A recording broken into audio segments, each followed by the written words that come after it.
નમસ્કાર વિદ્યાર્થી મિત્રો, આપ સર્વે વિદ્યાર્થી મિત્રોનું સહૃદય હાર્દિક સ્વાગત છે આપણી પોતાની એવી યુટ્યુબ ચેનલ ગુરુ જ્ઞાન શાળાની અંદર. તો વિદ્યાર્થી મિત્રો, આજના આ વિડીયોની અંદર આજે આપણે ધોરણ 7 વિષય ગુજરાતીની અંદર જે તમારી નવી પાઠ્યપુસ્તક છે એને આધારિત પ્રકરણ નંબર 1 જે છે પ્રાણી માત્રતે, એનું આજે આપણે સ્વ અધ્યયન પોથીનું સંપૂર્ણ સોલ્યુશન આ વિડીયોની અંદર જોવાના છીએ. તો વિડીયોને તમારે છેલ્લે સુધી સ્કીપ કર્યા વગર પૂરેપૂરો જોવાનો છે. અને જો વિડીયોને હજુ સુધી તમે લાઈક ના કરી હોય તો લાઈક કરી દેજો, અને ચેનલ ઉપર નવા હોય તો ચેનલને પણ અચૂકથી સબસ્ક્રાઇબ કરી દેજો, કારણ કે ધોરણ 7ના તમામ વિષયના સ્વાધ્યાય, સ્વ અધ્યયન પોથીના સોલ્યુશન, સિલેબસ, આઈએમપી પેપર બધું જ તમને એકમાત્ર અમારી ચેનલ ઉપર જોવા મળી જશે. તો ચેનલને અચૂકથી સબસ્ક્રાઇબ કરી દેજો અને તમારા બીજા મિત્રો સુધી પણ શેર કરજો. તો જોઈએ આપણે પહેલો કે આપેલા શબ્દ જૂથ માટે સાચો વિકલ્પ પસંદ કરો. તમને મિત્રો સ્વાધ્યાયન પોથીની અંદર આગળ અહીંયા બોક્સ આપેલા છે. અહીંયા ખાલી બોક્સ નથી આપ્યા, પણ જે ઓપ્શન રાઈટ હોય એના સામે તમારી સ્વાધ્યાયન પોથીની અંદર તમારે રાઈટ કરવાનું છે.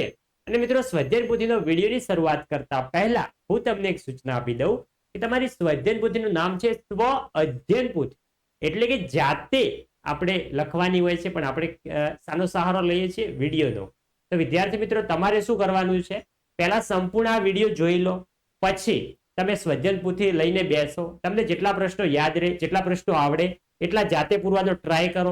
પછી ના આવડે તો બીજી વાર વિડીયો જુઓ, પણ પહેલી વાર તમારે જાતે કોપી પેસ્ટ કરવાનું નથી.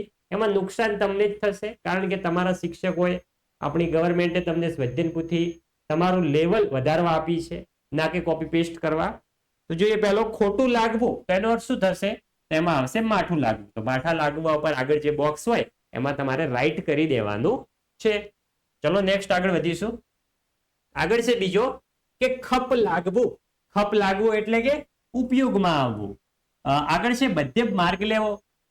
આપણે કહીએ છીએ ને કે વચલો રસ્તો નીકાળો, તેમાં આવશે મધ્યમ માર્ગ લેવો તો વચલો રસ્તો લેવો. ના આ બાજુ ના પેલી બાજુ, વચલો રસ્તો લેવો. નેક્સ્ટ છે ટેક વણવી. ટેક વણવી એનો અર્થ શું થશે? તેમાં આવશે સંકલ્પનાને વળગી રહેવું. પ્રશ્ન 2 છે કે ઉદાહરણ મુજબ રેખાંકિત કરેલા શબ્દોના સમાન અર્થવાળા શબ્દ શોધીને લખો. કેવી રીતે? આપણે ઉદાહરણમાં સમજી લઈએ. તો આ તમને અલગ અલગ શબ્દો આપેલા છે. અહીંયા ઉદાહરણમાં સેન્ટેન્સ છે કે ઘડો પૂરેપૂરો પાણીથી ભરાઈ ગયો હતો. અહીંયા જે પૂરેપૂરો છે એની નીચે અંડરલાઈન કરેલી છે, જોઈ શકો છો. પૂરેપૂરો એનો આપણે સામાનાર્થી શબ્દ ઓળખીને આ જે કૌંસમાં શબ્દ આપ્યા છે અમારી સામાનાર્થી શબ્દ શોધીને લખવાનો છે. તો પૂરેપૂરો તો જોઈ શકો છો શું થશે? સંપૂર્ણ. તમને પરીક્ષાની અંદર આવી રીતે સમાનાર્થી શબ્દો પૂછાઈ શકે છે. નેક્સ્ટ છે બીજો, પહેલો કે નેક અને સરળ જીવન જીવવું જોઈએ. તો અહીંયા નેક નીચે છે. નેક તો થશે પ્રામાણિક. નેકનો સમાનાર્થ થાય પ્રામાણિક. જો છે સવારે ઉઠીને ઈશ્વરને વંદન કરવા જોઈએ. વંદન તો નમન. બીજો છે મંગલ મંદિર ખોલો. તો અહીંયા દયા છે, એમાં આવશે રહમ. ચોથો છે સાચા દિલથી કરેલી પ્રાર્થના ક્યારે નિષ્ફળ જતી નથી. તો દિલ, તો મિત્રો તેમાં થશે અંતર આપણું. 5મો છે આપણે ગાયો ચરાવવા જતા ત્યારે બોર બહુ ખાતા. એ તમને યાદ છે? યાદ તો યાદના સમાનાર્થી શું થાય આપણને ખબર છે? સ્મરણ. નેક્સ્ટ આગળ વધીશું. નેક્સ્ટ છઠ્ઠો કે જીવન એવું જીવો કે બધા યાદ કરે, ફરી યાદ કરે. તો જીવન તેમાં થશે જિંદગી, આપણને ખબર છે. 7મો બહાર જતી વખતે હંમેશા પાણીની બોટલ સાથે રાખો. હંમેશા તો સદા, સર્વદા. તમે બીજા પણ અર્થ લઈ શકો છો. અને વિદ્યાર્થી મિત્રો, આ પાઠનું સ્વાધ્યાય સોલ્યુશન પણ આપણી ચેનલ ઉપર મુકાઈ ગયેલ છે. પ્રશ્ન 3 જોઈએ. ઉદાહરણ મુજબના બીજા શબ્દો કાવ્યમાંથી શોધીને આપણે લખવાના છે. ઉદાહરણ છે હિંસા તો અહિંસા, વિરુદ્ધાર્થી શબ્દો છે. સંસારી તો સંન્યાસી, અન્યાય તો અન્યાય. એકદમ સિમ્પલ. નેક્સ્ટ આગળ વધીશું. આગળ છે ધર્મ, અધર્મ તો થશે ધર્મ. પછી છે પૂર્ણ તો થશે અપૂર્ણ. આગળ છે વિસ્મરણ તો સ્મરણ. નીતિ તો અનીતિ. નેક્સ્ટ છે પ્રશ્ન 4 કે નીચે આડા અવળાને અધૂરા વાક્ય લખેલા છે, જે ઉદાહરણ મુજબ ભેગા કરી સાચા વાક્ય આપણે લખવાના છે. તો જોઈએ આપણે. તો અહીંયા વાક્ય છે કે અહિંસા આચરનાર મહાવીરને નમન. તો અહીંયા જોઈ શકો છો અહિંસા આચરનાર, આ થયું તમારું પહેલું વાક્ય. આ છે મહાવીરને નમન. આવી રીતે ઘણા બધા છે વાક્યો, આડાવડા છે. એમાં આપણે મિનિંગફુલ વાક્ય સંપૂર્ણ બનાવવાનું છે. તો જોઈએ કયા કયા વાક્ય બને છે કે જન સેવાના પાઠ શીખવનાર બુદ્ધને વંદન કરીએ. બીજો છે રહમ નેકીના પરમ પ્રચારક હજરત મોહમ્મદ દિલમાં રહેજો. નેક્સ્ટ છે દિલમાં પવિત્રતા રાખનાર જરસ્તોસ્તી વિશ્વ શાંતિમાં મદદ કરજો. નેક્સ્ટ આપણે આગળ વધીશું. આગળ છે વાક્ય કે જીવનમાં ટેક લેનાર રામ અંતરમાં વસજો. આગળ છે યોગી અને નિર્લેપી રહેનાર કૃષ્ણ અમારા મનમાં રહેજો. પ્રશ્ન 5 કૌંસમાં આપેલા સંયોજકો પસંદ કરી ખાલી જગ્યા પૂરવાની છે. જે તમને આ કૌંસમાં શબ્દ આપેલા છે તો નહીતર જો તો એ મિત્રો આપણા ગુજરાતી ભાષાની અંદર આમને સંયોજકો કહેવામાં આવે છે. તમને જે આ ખાલી જગ્યા આપેલ છે એમાં આપણે યોગ્ય સંયોજક મૂકવાનું છે. આપણે વ્યવહારુ જીવનમાં ગમે તે ભાષા બોલતા હોઈએ છીએ એમાં સંયોજકનો ઉપયોગ 100% કરતા હોઈએ છીએ. તમે ખાલી મગજથી વિચારશો તો પણ તમે સંયોજક જાતે સેટ કરી શકશો. પેલો આસ્થાને તેના પપ્પાએ શાળામાં જવાની ના પાડી. ખાલી જગ્યા છે તે શાળામાં આવી તો આવશે છતાં પણ તે શાળામાં આવી. જોઈ શકો છો આપણું સાચું સંયોજક અહીંયા આવશે. નેક્સ્ટ છે બીજો ખાલી જગ્યા મહેનત કરશો ખાલી જગ્યા સફળતા મળશે. જો તમે મહેનત કરશો તો તમને સફળતા મળશે. જો અને તો, અને આ વિધાન એકદમ સાચું છે. મહેનત કરવાથી જ સફળતા મળે છે, બાકી બેસી રહેવાથી કઈ વળવાનું નથી. ત્રીજો જોઈએ કે નિષ્ફળતા મળે ખાલી જગ્યા નિરાશ થવું જોઈએ નહીં. નિષ્ફળતા મળે તો પણ આપણે નિરાશ થવું જોઈએ નહીં. નેક્સ્ટ ચોથો કે પરીક્ષામાં સોનલે મને પેન આપી ખાલી જગ્યા હું પરીક્ષામાં શું લખત. તો પરીક્ષામાં સોનલે મને પેન આપી નહીતર પરીક્ષામાં હું શું લખત એવી રીતે આવશે. પાંચમું શાળા સરસ્વતીનું મંદિર છે એટલે આપણે સુઘડતા રાખવી જોઈએ. નેક્સ્ટ હવે આપણે આગળ વધીશું. સુઘડતા એટલે કે સ્વચ્છતા. છઠ્ઠો જો તમે વૃક્ષો વાવશો તો વરસાદ આવશે. વૃક્ષો વાવો, વરસાદ લાવો. પ્રશ્ન 6 જોડણી સુધારીને લખો નીતિ. તો નીતિ મિત્રો આ રીતે લખાય છે, જોઈ શકો છો તમે લખેલું છે. પછી છે મહાવીર, પછી છે અહિંસા. તમારે મિત્રો વિડીયો જોઈ લેવાનો છે.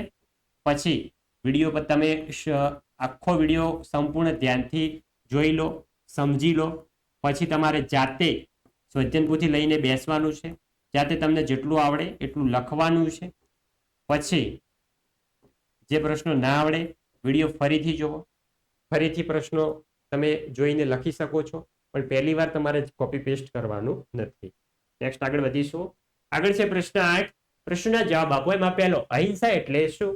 તો અહિંસા એટલે કોઈ પણ જીવને મન, વચન અને કર્મથી ઈજા ન થાય અથવા નુકસાન ન કરવું તેને શું કહેવાય છે? અહિંસા. અહિંસા પરમો ધર્મ, કે અહિંસા જ આપણો ધર્મ છે. બીજો મહાવીર સ્વામીને કાવ્યમાં કેવા કયા છે અને શા માટે? તો મહાવીર સ્વામીને તપસ્વી કયા છે કારણ કે તેમણે પ્રાણી માત્રને રક્ષણ આપવું, સૌને પોતાના સમાન માન્યા અને પૂર્ણ અહિંસાનું આચરણ કર્યું હતું સ્વામી વિવેકાનંદે. ત્રીજો છે ભગવાન ઈસુ માટે કાવ્યમાં કયા કયા વિશેષણો વપરાયા છે અને શા માટે? તો પ્રેમરૂપ, પ્રભુપુત્ર અને ક્ષમા સિંધુ વિશેષણો વપરાયા છે. કોના માટે? ભગવાન ઈસુ માટે. પ્રભુપુત્ર ઈસુ ઈશ્વરના પુત્ર હતા તેથી, અને ક્ષમા સિંધુ એટલે તેઓ શત્રુને પણ માફ કરતા હતા એટલા માટે વપરાયા છે. એટલે તેમનું નામ પડ્યું ક્ષમા સિંધુ. કારણ કે ભગવાન ઈસુ જે હતા પોતાના શત્રુ, પોતાના દુશ્મનોને પણ હસતા મોઢે માફ કરી દેતા, પોતાને ભૂલ ના હોતી તો પણ. તો જોઈએ કે વિશ્વ શાંતિ માટે શું કરવાનું કહ્યું છે? તો કાવ્યમાં વિશ્વ શાંતિ માટે બધા ધર્મના સ્થાપકોના ઉપદેશો અને આદર્શોને યાદ કરીને તેનું પાલન કરવાની વિશ્વમાં શાંતિ સ્થપાઈ શકે છે. જે આપણા અલગ અલગ બધા ધર્મો છે મિત્રો, કંઈક ને કંઈક અમુક પોતપોતાનું ધાર્મિક પુસ્તક છે. એ પુસ્તકમાંથી કંઈક ને કંઈક આપણને સારો ઉપદેશ આપણે મેળવવાનો છે, જીવનમાં ઉતારવાનો છે, તો આપણે વિશ્વમાં શાંતિ લાવી શકીશું. પાંચમો છે કે કાવ્યના આધારે શ્રી રામ વિશે 2 વાક્ય લખો. શ્રી રામ વિશે તો આપણે લખીએ એટલું ઓછું છે. અહીંયા જો ફક્ત 2 વાક્ય તમને કીધા છે. શ્રી રામ એક પત્ની વ્રતનું પૂર્ણ પાલન કર્યું હતું. સાચી વાત. શ્રી રામે પોતાના જીવનમાં ન્યાય અને નીતિની ટેક રાખી હતી.